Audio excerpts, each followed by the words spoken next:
Hello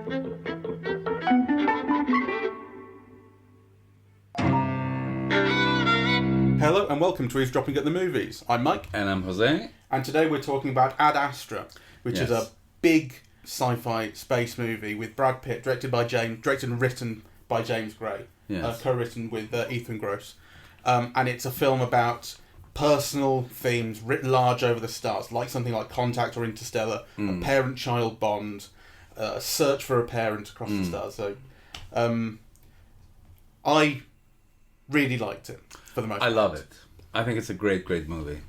And I think part of it is because it's so unusual. So on the one hand, it is like this big budget movie, but you would expect a big budget space movie to have lots and lots of action. And whilst this does have action, it's not an action movie, right? It's not action in space. It's almost like a kind of an existential movie about, what is being, who am I, like, and in the middle of it, there is like the search for the father and subsequently like, a kind of a kill the father thing, though, also a save the father thing, right? Yeah. So, there's all kind of this quest for the father in this film. Though even that, I think, is to me not really the most important aspect of the film. I mean, I really love the way that the film looks, and also the way that James Gray, the director, directs, the way that he uses, these very expressive kind of elements of mise en scène. So I think our first image of Brad Pitt in the film is like an image out of focus, seen behind glass, kind of slightly wavery, is what I remember.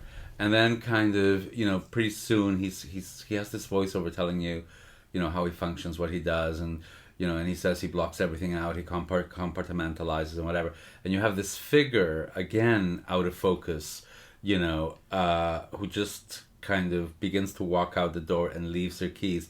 And just through that, you're just telling you, like, his wife has left him, right, or is leaving him, right? And you're not even seeing, it's kind of, it's all indicated through this use of, a focus. Yeah, she's incredibly out of focus, very much in the background of the scene. In the background of the scene. That was a really effective shot. Yeah, and in the background of his life, right?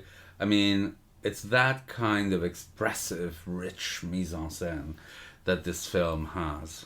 And what you learn about Brad Pitt's character is he's an astronaut and an engineer.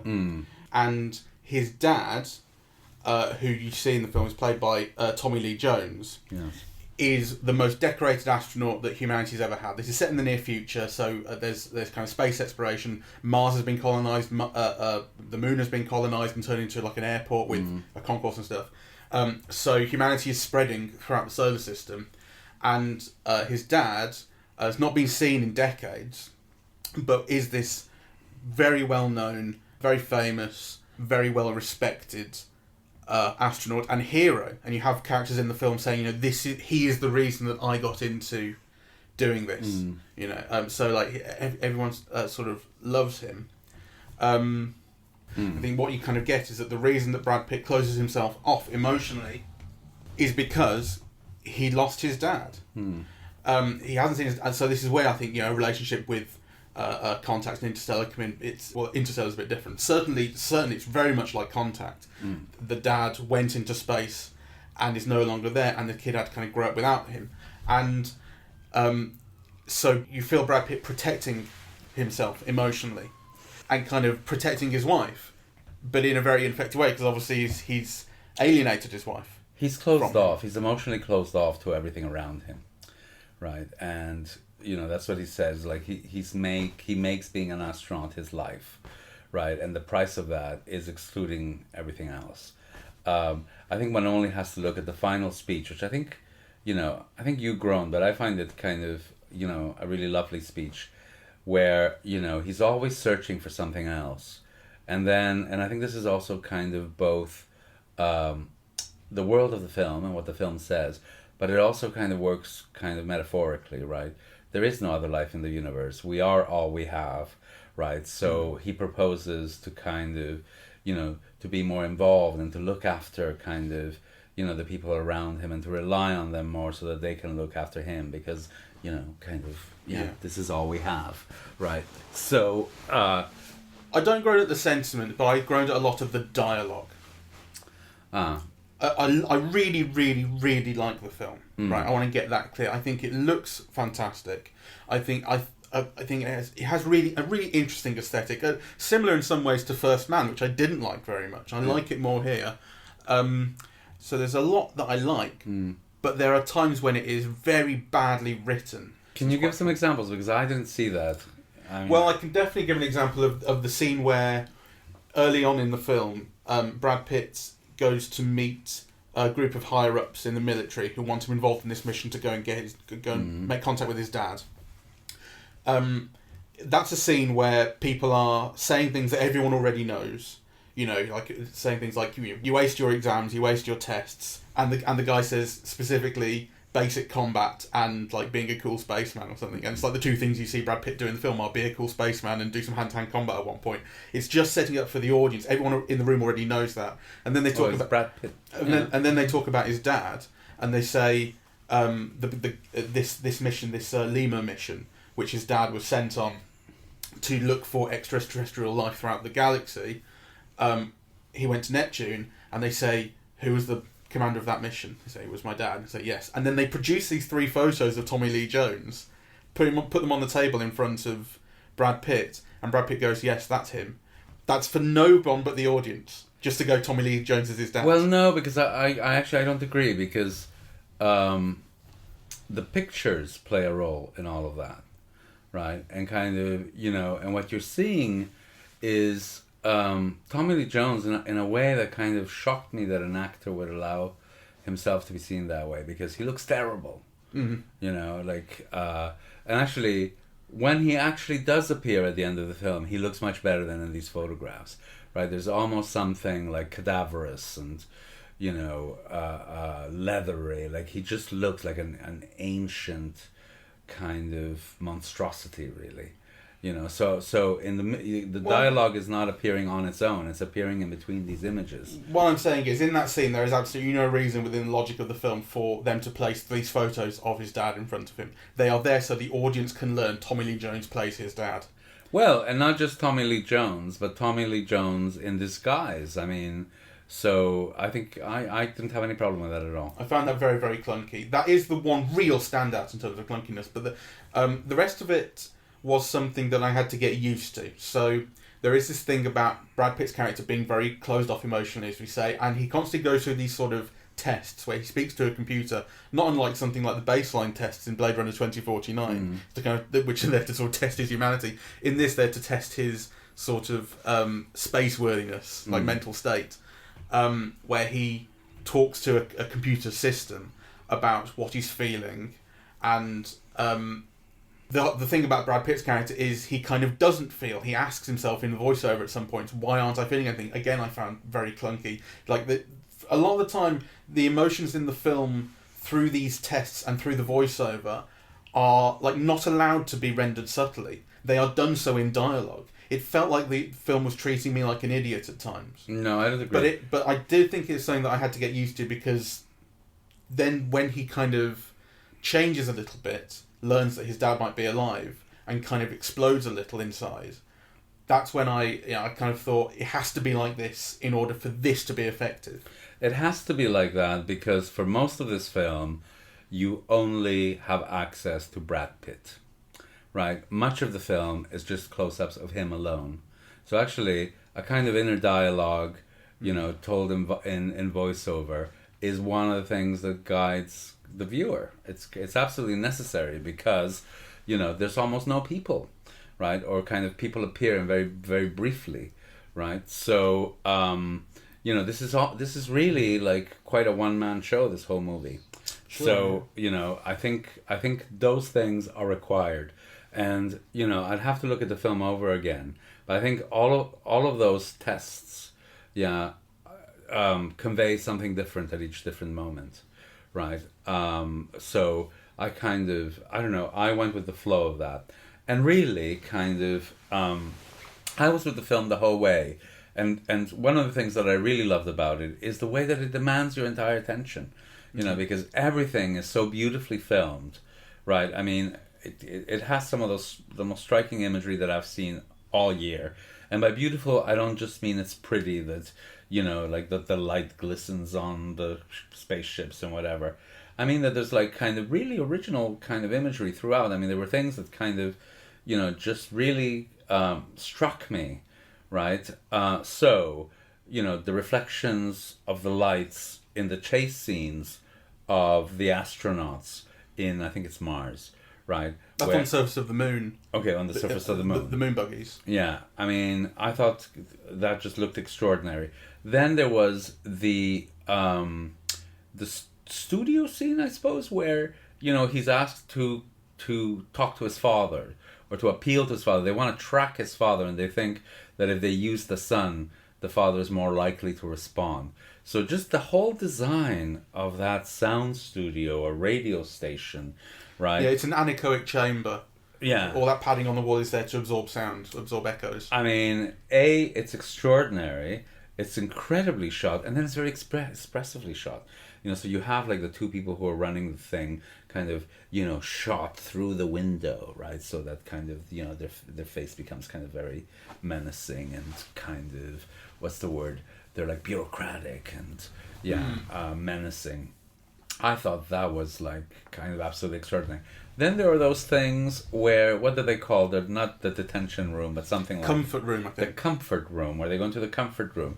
And then the walls become alive, with like these images of birds or oceans or nature. Yeah, things that remind people of Earth. But actually, the imagery constructed is very psychedelic. And one of the things that it made me think is, I wonder how much the film cost.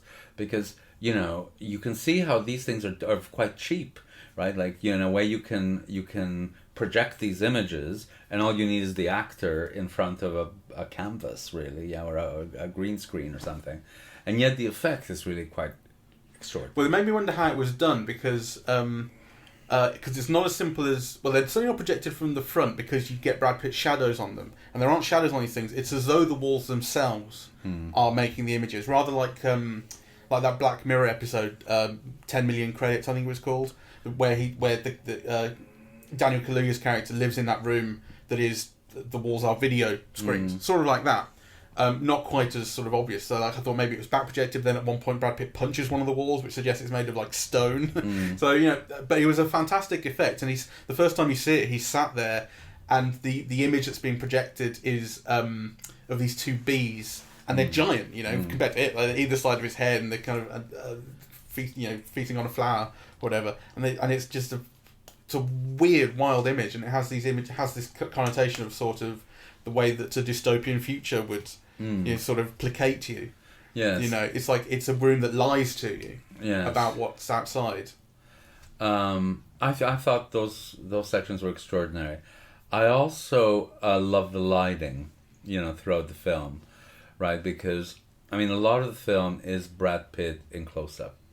And the lighting is incredibly harsh. It's all like, this, it must have been massive lights, right, without filter, projected through the side of his face, right, in a way that kind of brings out like every line, every sag, like, and kind of makes you pay attention to what's available for you to see from his face, right, which is normally kind of quite partial. I love the visual work that's been done in this film. It has a very, very distinctive look, and also I think very poetic.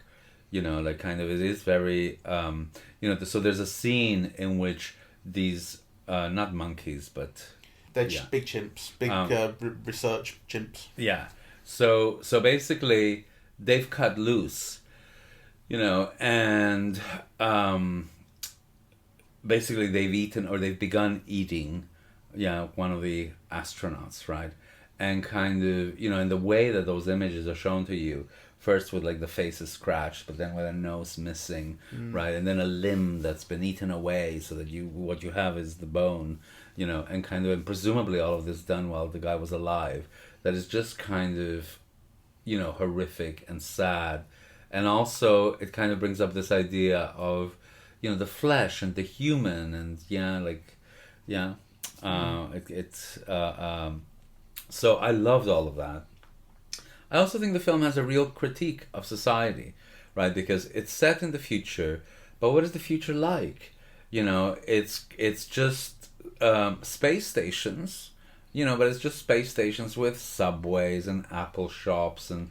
Yeah, right. so the moon has been colonised and turned into a kind of interstellar big airport. mall. Yeah, yeah, so it's like an airport, but it also has all the things that go along with an airport. It's got a concourse and it's got subway, and as you say, all these shops. It's very striking imagery when you first look at the moon, and you have this imagery of the kind of spaceport, and it has these neon signs for the various shops that it... Fantastic. And also sad and...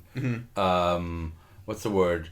It reduces everything to the same, right? It's kind of, you know, entirely commodified and soulless and isolating, right? And actually, I think that's one of the things about this film, that, you know, Brad Pitt is a man alone, you know, and kind of, you know, so he's just broken up with his wife, and he's been unable to tell her that that's not what he wants. He later says, you know, I didn't tell you that I didn't want this to happen, you know, that I wanted you to stay. So, you know, he can't communicate his feelings. Actually, through most of it, you don't see anyone for him to communicate his feelings to, because, you know, you do see other astronauts and officials and army people, but they're very partial. They come and then they go, or, you know, they come or they die, or, you know, I mean... One of the things I didn't get, for example, what is the Donald Sutherland character? Well, that's the first act of the film, I think, is terrible, and that's where Donald Sutherland turns up, and that's where that chase on the moon appears as well, which I think is a pointless scene. It's there because it needs a bit of action at that point, you know, I mean, that really strikes me as a studio mandated scene. Like, you can't go through the first act without there being something exciting. I'm not sure about that, because one of the things that the film is trying to make an analogy about is with settlers, or, you know, how do you call, you know, those Americans who went west? The a pioneer. Manifest Destiny thing. It's a pioneer, right? So there's something about, you know, Brad Pitt coming from a family of pioneers, right? And his family's a pioneer, but actually now, so if in the 18th century you were a pioneer because you went from England to Philadelphia or whatever, right? Kind of now you're a pioneer if you go to the moon, right? Yeah, so I think the film is trying to make kind of, you know, connections like that. But what you find is that you're a pioneer and you go to the moon, and what's on the moon? Subway. You could get your Subway sandwich and your pioneering stance at the moon. Well, I mean, I don't think that's where, if there is a pioneering thing going on, I don't think it is with the moon, because, I mean, the thing about the moon is, as you say, it's commodified. Commercial space travel has become a reality. In the world of film. Virgin Atlantic takes him there. But that's the only thing that is habitable, right? So what you see in the rest of the film is a progression to other planets, you know, from Mars to Neptune, and they're all uninhabitable. And in fact, that ends up kind of, you know, being that debate where, you know, his father basically has sacrificed everything and everybody else's life, in fact, you know, with this dogged determination to discover other life forms, you know, and then kind of Brad Pitt tells you, well, what he didn't realize is that, you know, his discoveries were in fact very important. Yeah, it is very important, for us to know that we are alone. Yeah. Right. Or at least alone this far, you know, from Earth. So I think that something is being, you know, the film is playing with something, with that idea of pioneers, you know, and piracy, and, you know, the riskiness of all of that. Yeah. So I'm not sure. So the people that chase them on the moon, they suspect are pirates. You don't actually really know their identity, but there is talk just before going to the moon, in that sort of departure lounge, if you like, of you know, kind of be aware that the moon has no borders. There's mining on the moon, and there are wars over mining on the moon. So just stay to the airport, basically, is what you're kind of told. Going beyond that, to get to this other place they need to be on the moon, they have to traverse this sort of uncharted or kind of, you know, Wild West type territory. Yeah. And these pirates sort of chase them, and so I can sort of see what the film is going for there. But it did strike me as not. It didn't feel like it was kind of speaking to the core themes of what the film was really about. I saw it. I think it does. I mean, again, I have to see it again to make sure. But I mean, for me, if the trajectory is an emotional one for Brad Pitt, right, in which he finds out something, then kind of the world and what it's becoming is a necessary context for how he develops and what he becomes. And it's a world that has moved away from Earth, that has colonized other places, but actually what you have in other places is structurally exactly the same problems that face Earth in our time, or even earlier in the 19th century. It's, you have these colonizers and you have these huge corporations, and what are they doing? They're just fighting for resources, right? So kind of people are risking their lives, but really it's just a struggle for resources, and in which kind of, the wars are being fought with pirates and other kind of people out to make a buck. So, in some ways, it's not this ideal of, let's increase knowledge and let's find out, what's in space. It really is just kind of like, this base struggle for, war for resources, which I think is important, because actually that's not what, neither the protagonist nor his father were working towards. Right? So I think... Yeah, there is a sense in which the big ideas, certainly when you meet Tommy Lee Jones' character at the end, the father, he's talking about these big ideas and how he had to leave people behind to pursue them, and how he had to kill the other people on the space station because they wanted to leave, and all the rest, and ruin his work. There's a kind of a Colonel Kurtz thing going on with him, I think, quite deliberately. And also with the voiceover, the Apocalypse Now sort of, I think it's doing that as well. But yeah, he talks about the big ideas. And there is this sense in the piracy, for instance, that we just bring our problems with us wherever we go. Like our big ideas can't help us escape that. Yes. What to me is the core of the film is a feeling of loneliness. Yes. Which you kind of alluded to. Brad Pitt is very alone, and he is searching for his father across space, and he ends up alone on that ship. Where he inadvertently, although not entirely unforeseeably, causes the death of the other 3 astronauts who were going to Neptune. And he is isolated within himself. He closes himself off quite deliberately, but you also get the sense that it's not just that it's not just a deliberate decision that he makes to separate his emotions from his work and that kind of thing. It's a consequence of his dad not having been there, and that's why, upon discovering that his dad may be alive, his heart rate goes above 80 for the first time, and he then he fails one of those tests for the first time because he's having an emotional reaction, which like I said, I think that was a really effective part of the film. You had to see that coming, I guess, but I thought it worked really well. That it's a huge shock for him, and you realise he isn't alone, and all of a sudden he has to find his dad, and he believes like everyone else that his dad is a hero. Again, finding out that his dad is not quite the hero that NASA sort of claims him to be. That's happens sort of around that time. He finds out he's alive, and then finds out that he murdered people. That's a huge shock to him. The confrontation between them, that speech, and Tommy Lee Jones is so great giving that speech where he says, I never loved you, like, I never loved your mother, right? Like, blah blah blah. And kind of you see this little tear trickle from Brad Pitt's face, and he says, "I still love you." Yeah, in spite of I don't care if what you did or whether you love me or not. I love you.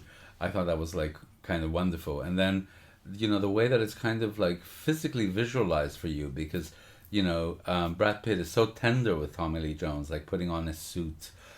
Just kind of, it's almost like dealing with an old man in an old folks' home, right? And then of course, kind of, and spoilers by now, I suppose. Tommy Lee Jones goes along with this, but then chooses not to and asks his son to let him go. Yeah, he wants to die in space. I thought all of that was like absolutely like wonderful. Yeah, there's like a Shakespearean level of like father-son tragedy going on in it. Yes. Which I think is great. And I think what you were going to say about how it's visualized is in that conversation where they first reunite. Brad Pitt has kind of boarded Tommy Lee Jones's space station, and he is below him in the scene. Tommy Lee Jones is on a platform above him, and there's like a grill separating them. Although, I mean, they're weightless, so it's not exactly on the platform, and there's not exactly an up or down, but that is the way it's visualised. You know, because of how they are kind of stood vertically, positioned vertically. And Brad Pitt, looking up to him, there is this look of innocence and a kind of childlike vulnerability to Brad Pitt in that scene, which I think is wonderful. Yeah.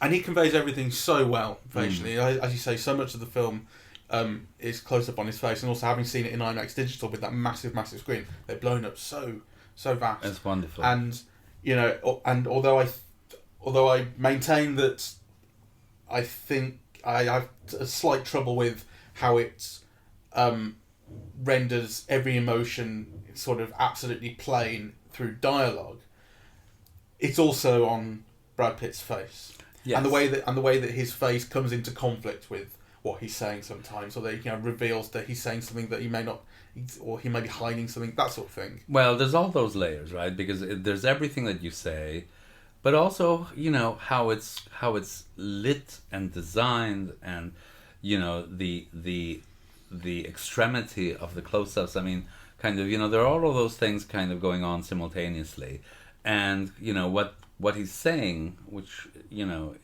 is sometimes inner thought, sometimes it's a kind of voiceover narration, right? So it's not necessarily speaking of feeling, it's often speaking of situations or things that need to be done. But all of that is always kind of an interplay with all of the other elements. And really, Brad Pitt is phenomenal. You know, I think it's great. And it's a film that kind of... I would like to think about more, actually, and I would like to see again, because, you know, kind of you're absorbed in it. I mean, I was really transfixed by all the imagery. You know, I was just kind of like, hypnotized by it. Like, hypnotized is the wrong word, because you're looking at it, like you're trying to make sense of it. You want to know what it means. On the other hand, you're also thinking, oh my God, this is so beautiful, right? Or, you know, kind of, this is so expressive, and what is it expressing? Right, so there's a sense in which kind of, you know, the visuals are doing all the work for you, really, and kind of you're absorbed in them, and kind of you don't have the critical distance to begin kind of like, you know, tying them up together in ways that kind of criticism often demands. So, you know, this is just kind of like a visceral response to the experience of just having watched the film, but I think it's absolutely fantastic. Do you not find it a little banal? No.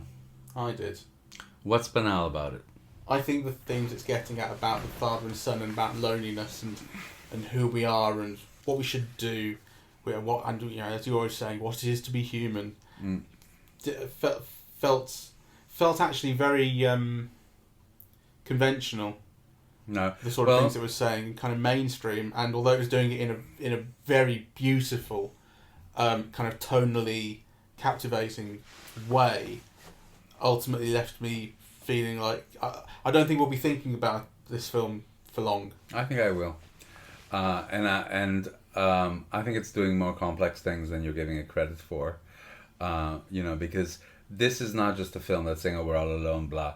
You know, it's a film in which the world that it's depicted is one that's very hierarchical, that has a real lack of freedom, that is incredibly structured to an nth degree, you know, that is also entirely corporate and militaristic, you know, and yeah, so the film does all of that, you know, and then at the end of it says, but I don't care now, you know, kind of, you know, what I'm interested in is having a human connection, you know, and you can see why, and I think the film is doing kind of complex and interesting things, you know, with that. And more than that, even if it's not doing anything new, you know, it does so kind of very poetically. It does so very beautifully, very, you know, there's a kind, the way that it visualizes all of that.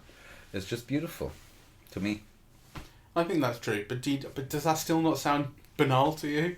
The militaristic, you know, the corporate hierarchical, but I'm done with that, I want to have a human connection. Okay, great, but that is pretty simple. No, well, to me it's not simple, and also we're reducing everything to this message, whereas actually kind of what the film is doing is it's using lighting and sounds and design, and kind of, Brad Pitt at his very best, to actually kind of convey these things. And kind of what it's conveying, I think, is kind of, more elegant and more evanescent, and at the same time more acute than what we're saying about it. Maybe, yeah. No, not maybe. I mean, I think that's true. I think it is. It is good, but I didn't feel during it. I didn't feel like I think I wanted to feel how you want how easy feeling. you wanted for the button to be pushed like in those Pixar films and for you to cry. I think the things that were easy about the film were the things I didn't like. Like I said, I think the way that everyone is always just telling you what. Well, say everyone. Brad Pitt is always telling you what he thinks. No, but the thing is, the way his voiceover is constantly asking these very, very kind of banal questions. What the point when he accidentally kills the three people and then his first thing in the voiceover is, "What have I done?" I laughed. That's a terrible line. Oh, come on. No, it is. No, you're reducing everything to dialogue. It's like what you're saying is what Brad Pitt says in his dialogue is what the film is saying. No, that's not what I'm saying. But I think it's badly done though. That aspect of it. But the point that I'm trying to get at, that wasn't the only thing I was saying. What I'm trying to get at is that when it comes to the action, and not just action scenes, but the things that Brad Pitt does and the decisions that his character takes and that sort of thing, I want them to feel that they are, like I say, this idea of the intimate internal story and things writ large in the action.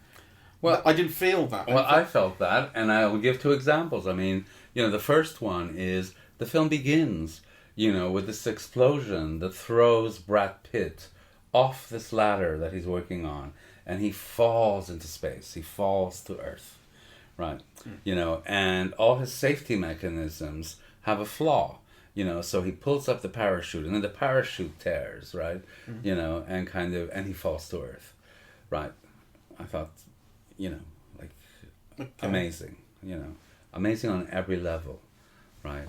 And then again, a kind of a similar kind of thing, of like kind of this loss of control, this falling of the self, where his father runs off into space, right? And they're tied together, and then they've got to separate and just again, that image of, one thing going off into like death and space and the unknown, and then another one with grappling how to survive onto the next stage. I mean, those are beautiful things, and they're very expressive, and they're kind of very metaphoric about life. I mean, again, I haven't kind of quite put through a coherent interpretation together, but those two things really resonated with me. Sure, fair enough. I found them banal. I think the film is very... I did. I didn't feel it, I think the film is very beautiful, and the film has a real grasp of its tone and pacing, and I think for a film that is kind of so insular, I maybe didn't expect it to keep my attention as it did, but it really did. See, I was under the impression that you were quite annoyed at the beginning. I was for the first acts, basically. And then it won you over. Yes, that's absolutely the case. It did. There were things that I got used to, and there were also things that just stopped happening. And combination of that meant that I liked it much more as the film progressed. Once you get rid of the stuff on the moon, once you get rid of the stuff with Donald Sutherland that is... Yes, I don't get the Donald Sutherland stuff, but maybe that will reveal itself more clearly on second viewing. Once it became this more personal thing, I think once the truth about the dad was revealed, I guess, and sort of Brad Pitt had more of a stake in what was going on for him, that sort of thing, I liked it more. I think it's 1,000,000 times better than First Man, which I really liked. I think it's a great movie. I think it's like an art movie, really. It's a movie I want to see again. It's like a real filmmaker at work. Kind of very conscious of all kind of, dimensions of filmmaking. It's really, really great. Kind of some of the things are just kind of stunning. I mean, again, I mentioned this at the beginning, but just how he uses out of focus, something of being out of focus, to not just, not prevent you from seeing, but also to express something, and to create a mood, and a tone, and really to convey, in this case, an important, plot point, really. So, I mean, I thought that was just kind of, an extraordinarily skilled filmmaker with a poet's touch. There are two more things I want to bring up. One is God and religion and its various invocations throughout the film. Did they occur to you? Did you notice them? No, I didn't. I mean, I only noticed them at the moments where people were being buried, right? So I did notice that people said like Christian things and then fuck them off the spaceship, right? But so I didn't attribute any more meaning to it than that. I think this is a film that kind of I took to be as, a world without God. Yeah, well, the question is then why is that why it is being kind of invoked so often? Because there are a number of occasions where I noticed, like that when they take off from the moon to go to Mars, the four of them, and he's kind of pitching the lift, the captain prays to Saint Christopher. Yes. Patron saint of supporting actors.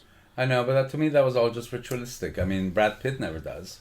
No, he doesn't. I mean, I can't remember the other instances really, but they are there, and they do, and they were deliberate. They weren't. Well, they didn't strike me as set dressing. I mean, no, it didn't strike me as set dressing either. But I was trying to make a sort of. Well, the only thing that I made out of it, it's like America now. Kind of.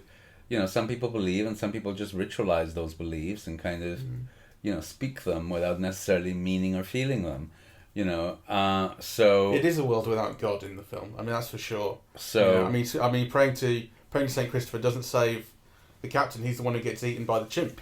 That's right.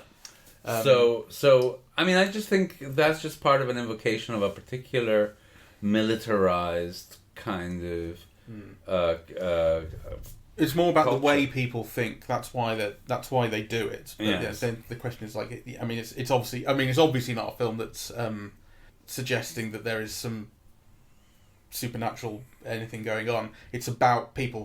When people pray or when people talk about God in the film, it's about them, not about God. And it's about the ritual. It's about the proper thing to do.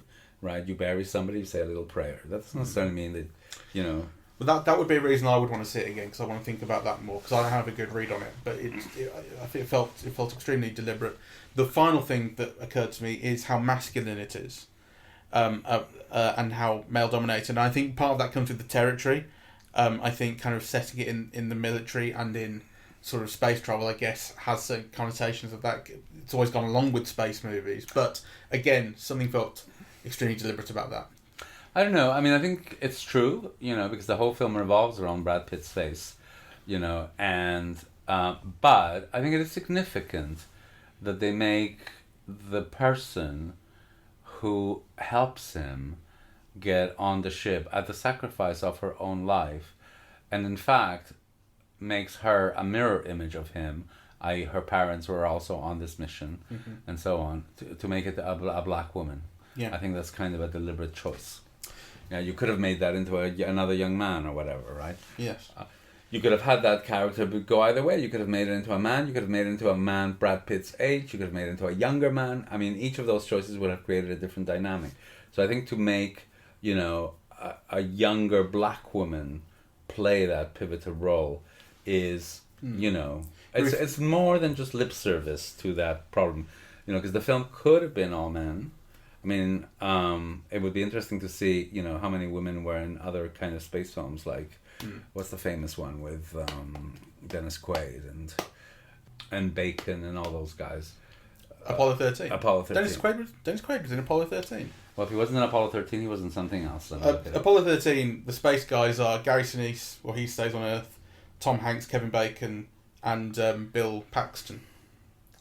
Well, let me... if Dennis Quaid's in it, then he's in Command HQ, whatever, Capcom. But that's Ed Harris mainly. So, I think what this film does is, I think it equates a certain humanity and emotional openness with women. I think that's why Ruth Negga, who plays the sorry, the right stuff. Yes. Yeah.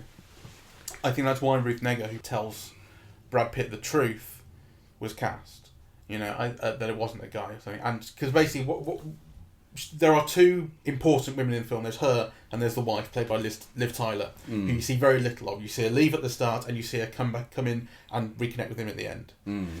Which again, it's like a First Man-like thing. At the end of that film is a reconnection back with the wife, and that actually that struck me as kind of retrograde storytelling, to be honest, not imaginative. And why? Well, to me, again, it feels central. You know, he's let his wife go because he can't be open and connect and tell her anything about him because he compartmentalizes his life. You know, throughout this mission in space, he actually thinks more about his wife than he does about the father. It seems to me that kind of like reconnecting with his wife at the end is like entirely kind of essential. Well, that wasn't so much the thing that struck me as... I think it probably is essential. It wasn't quite so much what I was thinking of there as the way I think it kind of associates humanity and emotion with women, and there is a sense of the spaceman as a kind of a Wild West figure, I suppose, not unlike the Frontier that you were talking about. You know, the Western hero as, again, closed off, and any show of emotion is dangerous and that sort of thing. Well, that's true. Though, you know, if you push that analogy with the Western hero, you know, a lot of Western heroes were like very emotional and very volatile and, you know, and so on, right? Like kind of, you know, it's not just like this quiet, silent type, you know. So I think it's kind of, I think here it's kind of, it's trying to say something about men. It's true, right? And, you know, it is kind of a large chunk of the film is about, you know, a man's relationship with his father. So, you know, it might be a question of accent or orientation. I didn't see it as a particular problem, you know, and kind of certainly one of the things that's very interesting about this film is, you know, he wants to connect with his wife because he realizes, you know, she's the person who cares about him and he cares about her. And it's all entirely desexualized. He, you know, he's not dreaming of fucking her, right? He's just kind of, you know, dreaming of having a connection with her. And sex is never mentioned once. And I think, you know, that is incredibly unusual. In fact, I don't think I've ever seen it before, you know. Don't know about that. Well, in Apollo 13, it was just tell my wife I love her, but it wasn't tell my wife I want to bang her. Well, I'm gonna look at that film again and see if there isn't some kind of, you know, dream of banging somebody in the film. In this one, there absolutely is not. Well, Kevin Bacon certainly in Apollo 13 is very sexually turned on, but he has no emotional connection to anyone, and he sleeps with some girl. So there you go. But this is all about making an emotional connection.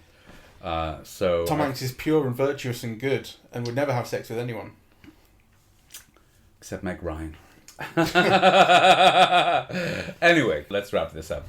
I highly recommend that everyone see it. It's you know, but it's not. It's a demanding film. Yeah, it's really beautiful. It's really rewarding. Brad Pitt is absolutely great. You know, but it's not the kind of film that you can just lie back and wait for things to happen to you. With, like, I think, you know, it requires you to be attentive and to make connections and to be active. Yeah, I think it's a pretty rewarding film. See it on a nice big screen if you can, because that is very rewarding. The visuals, the tone that all sets. Yeah, and don't wonderful. wait for it to come on Netflix. This will look like nothing on your television set. I mean, you really need to be enveloped by these extraordinary images to actually kind of feel what the film is trying to convey.